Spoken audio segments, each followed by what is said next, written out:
It's another day in pandemic paradise. Look, there's an empty office. Oh, sorry. And I'm feeling Hopelessly annoyed. attracted to me. I'm feeling annoyed. Amped up. Annoyed. Feeling like you're going to change hearts and minds. Exhausted. Okay. Well, Drained. I'm interrupting like Mike Pence. I just need a fly on my head. Okay, go ahead. Do your thing. It's another day in pandemic paradise, and I'm feeling drained.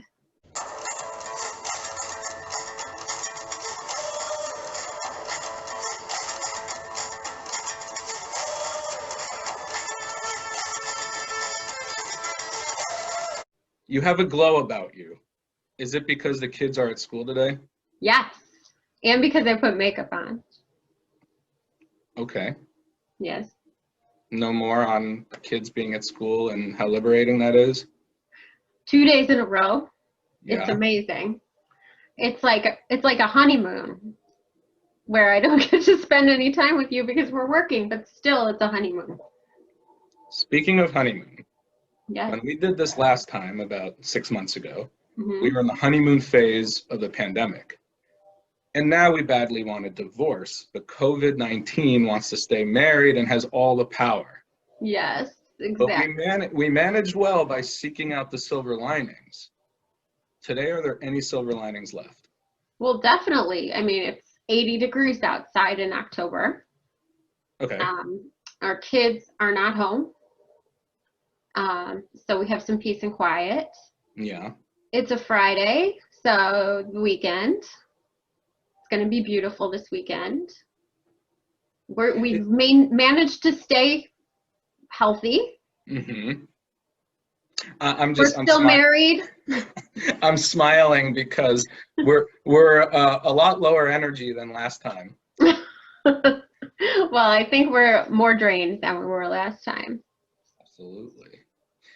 I told you that as much as I've normalized the pandemic way of life, I still have that holy shit moment each day that this is happening. Do you have that? Yes. Yes. And I wouldn't say it's every day, but I definitely have that. I'll look around and things feel normal at home and there's chaos at home, and then all of a sudden I, jump in the car and remember, oh shit, I didn't bring my mask.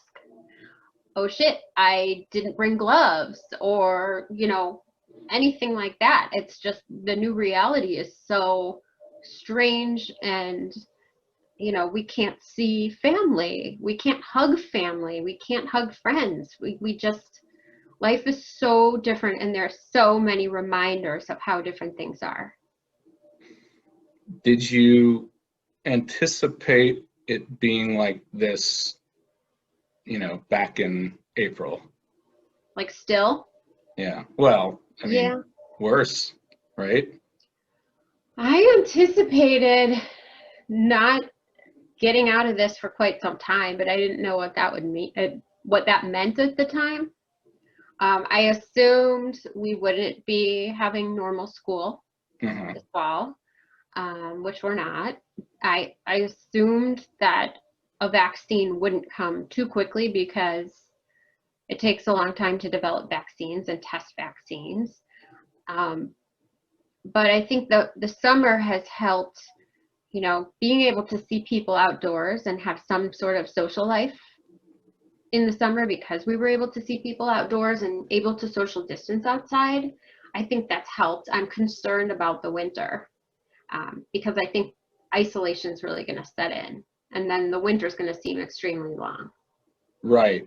Well, and I keep talking about how my plan is to really develop a tolerance for the cold like I haven't ever, and to still be outside in the winter, still have a fire,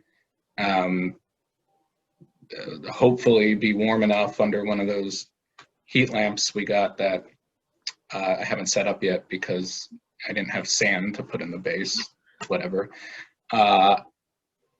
I don't know. I mean, it's easy to say that now when it's a day like this, when it's 72 out and sunny, but I hope, I hope I pull it off. I hope we pull it off. I hope that as long as it's not gross on the grass, and even if it's 28 degrees, we could do a fire and just bundle up and sit around it. We'll pull it off. We always do. We do? When were you in a pandemic last? So you asked me a really good question a few weeks ago. You asked, what keeps you going? Mm-hmm. And I said, I want to live. You know, I have a basic desire to live. Cool. I want to eat a good dinner. Yeah. I want to watch sports. I want to binge a show. I want to hang out with you. I want to make Jake and Evan feel safe. I want to write. Mm-hmm. It's October 9th, 2020. What keeps you going? I don't want to write, so definitely not that. But I think a lot of the same things as you. I think we've had fun, ordering in from different restaurants, making nice dinners, doing projects in the house,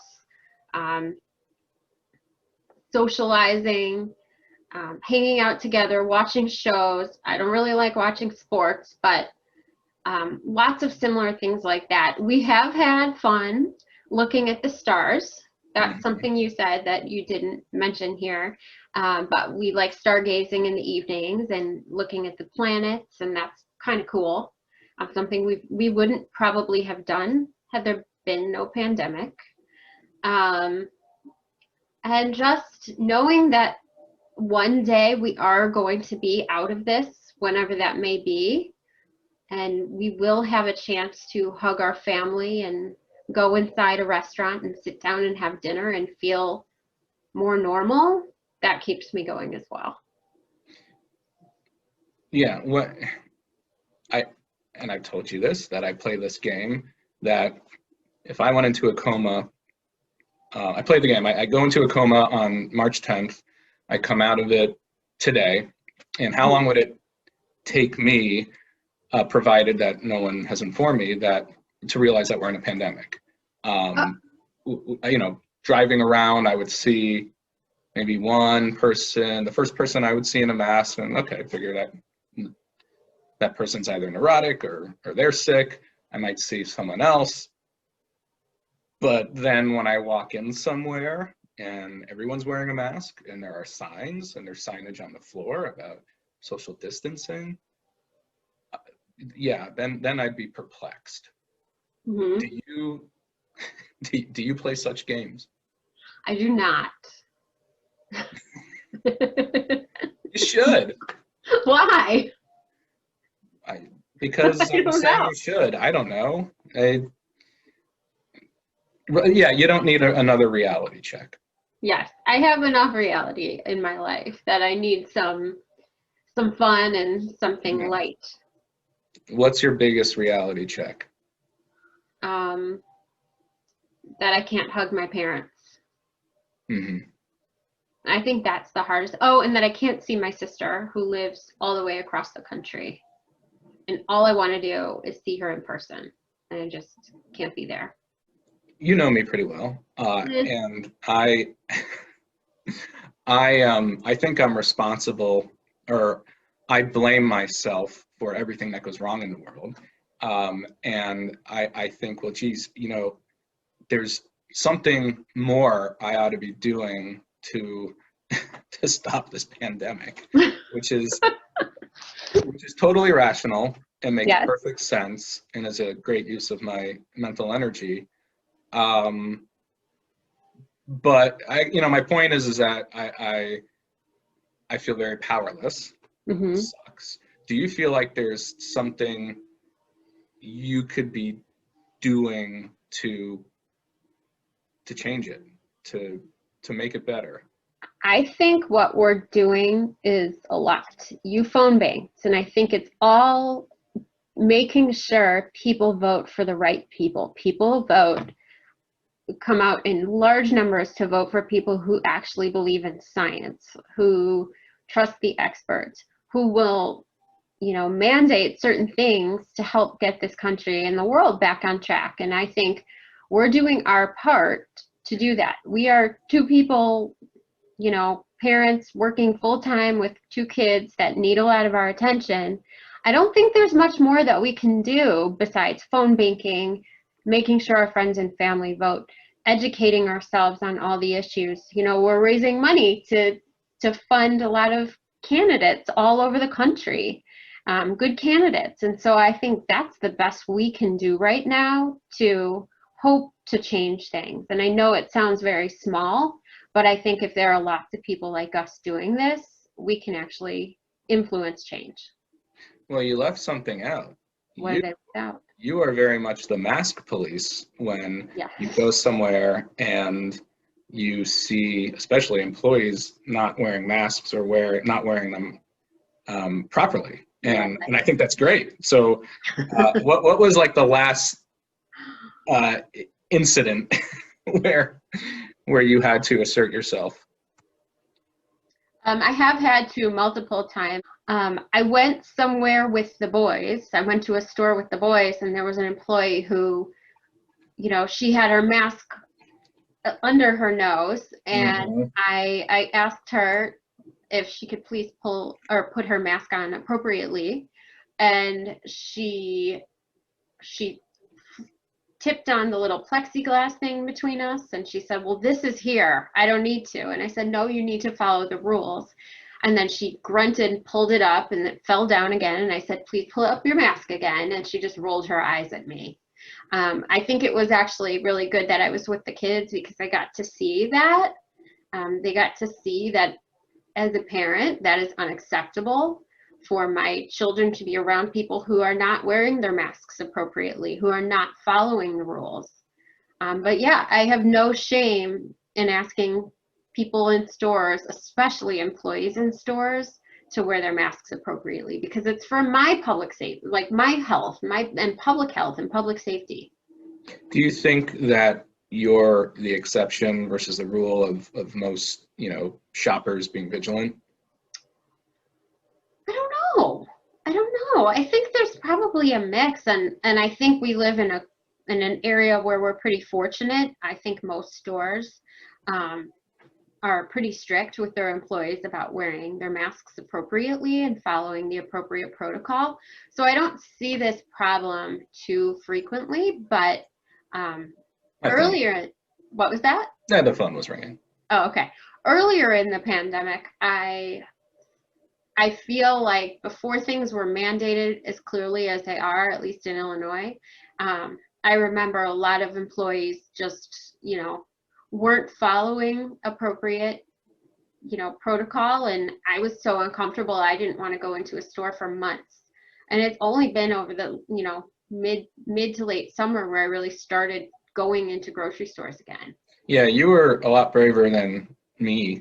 I think my first, well, when remember we had like a date night. We went to Jewel, and this was, God, I think it was May or June. It was June. Yeah, so it had been months since I stepped foot in a grocery store, and I almost forgot what to do. It was surreal. Like I walked in and it was bizarre, but I was comfortable because people were very respectful. So when I'm somewhere and I see an employee not wearing a mask, I will kind of give them the stink eye, and then typically they will mask up, and then I won't say anything. But I kind of feel like I'm copping out, like I should still say something, because you know they only put the mask on because they were busted. So like, oh, I'm sorry, but you do have something to lose if they're not wearing their masks appropriately. You could get sick. You could get someone you love sick. And that's the way I look at it. It's not just because you're annoyed with them. It's because your health and your family's health is potentially at risk. You got a nose ring recently, sort of on a whim to crack the hamster on a wheel routine. Yeah. Have you thought about how else you want to shake things up? No. I think this is enough for me. I'm not normally a risk taker. This is me being wild. You live with me. That's a pretty extreme risk. It's enough. You've been married to me for almost 16 15 years. years. Yeah, that's not exactly risk averse. So why did you get the nose ring? Like, I know it was like on a whim, and like I said, breaking the routine, but what else drove that? I always liked the look of it. I always thought it would be cool, and I think a little sparkle is always fun. And I just felt like, we are managing in the most unmanageable circumstances. We are doing our absolute best to keep moving forward and keep as positive as possible in such a tough time that I wanted to do something fun for myself. I wanted to, for me, kind of take a risk, but do something that I thought would be cool and fun and that I liked the look of. And I thought, why not? If we're doing fine in COVID, given everything going on in the world, I'm going to do something I want to do. All right. And that's why I did it. So can I get a tattoo finally? No. Well, why not? Because I don't want you to. I asked you first. Let's put it out there. I asked you if you'd have a problem if I did this. And if you said yes, I would not have done this. Okay, I have a problem. Too late. I have it already. I'll let you go on this question. Okay. Well, I'll let you finish the interview, but Okay. Then you're stuck with me. I know. What's the number one thing you've learned about yourself during COVID? That I'm stronger and more capable than I ever thought I was. Full stop. It's true. Yeah. I've handled a lot. So have you. I think we both are stronger and more capable than we thought. Well, I totally agree with you. Mm-hmm. If you were to ask me, what have I learned the most about you, I think I would have said the same thing. Well, that's what I think of you too. Aw. Go us. Look at us. Aren't we cute? We're so fucking cute, aren't we?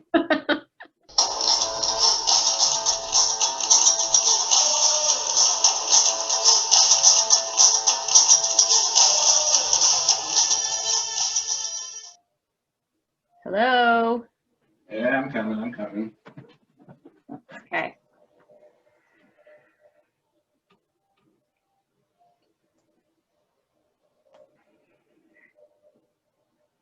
Are you getting dressed? I'm just snapping these. You're going to edit that part, right? What? Are you editing some of this? Of course. Okay.